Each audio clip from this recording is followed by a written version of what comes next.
Please welcome the incredible Jim Morrison.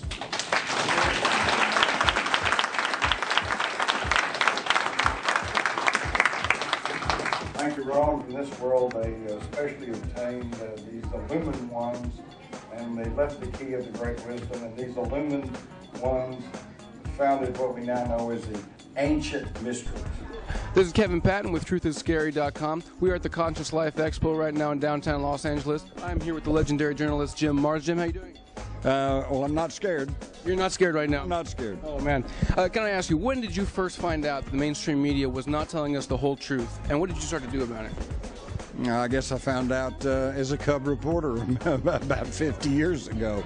Tried to turn in stories, and they go, how do you know that? Well, no, we can't run that. And, you know, so over a period of years, I found out that you can't believe everything you read in the paper, and everything's going on is not in the paper or the TV or the radio. Is the smoking gun for the JFK assassination? I think the smoking gun of the JFK assassination is simply the fact of the rifle. It had a misaligned scope. Right in the Warren report, they said they had to put 3 metal shims under the sight to make it accurate enough to test. Oswald himself tried proficiency with a rifle in the military. First time he couldn't even hit the target. Second time he finally got in the second tier, and then when he got out, he dropped some. He only managed to get the lowest of the 3 criteria marksman by 2 points. So he was a bad shot, had a misaligned scope. You couldn't do the shooting, and you can't. The FBI testified it takes 2 seconds just to cock the bolt, pull the trigger, and yet we know that the shooting took place in 6 seconds. That's just barely enough time to fire the gun, pull the bolt, fire it again, and there's no room left for aiming. Couldn't be done. You just simply couldn't be done.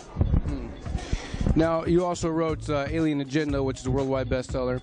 Do you think right now there are extraterrestrials on Earth, and do you think that they pose a tangible threat to the human race? I'm not sure, but based on everything I know, yes, I think there are non-human interacting with the Earth at this point. There's also no question that there's a small group of people who are trying to create their new world order, trying to basically control the world.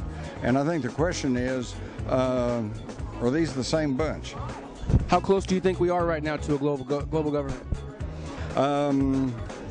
We're up to the 11th hour, but you know, I see good things happening all around. A lot of people are waking up. A lot of people saying, no, I'm not going to go for that.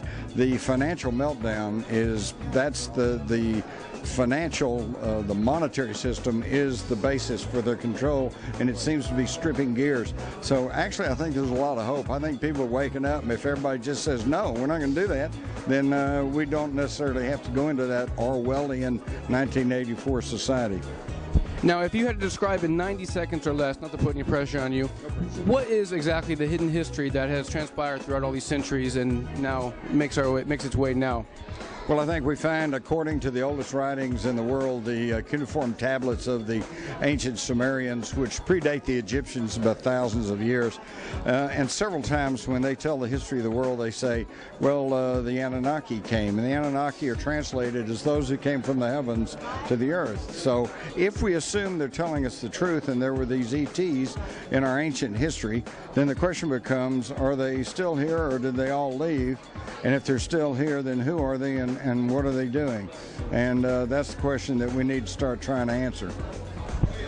In all your research, what do you think is the most dangerous piece of weaponry or program that the government, presumably the United States government, has that is effect or is devastating for us? Well, of course, they are still classifying, sequestering away the work of Nikola Tesla. And Tesla himself said that he had developed a planet-busting technology of using frequencies, harmonic frequencies, and the basic energy of the earth that could be turned on itself to basically blow up the world.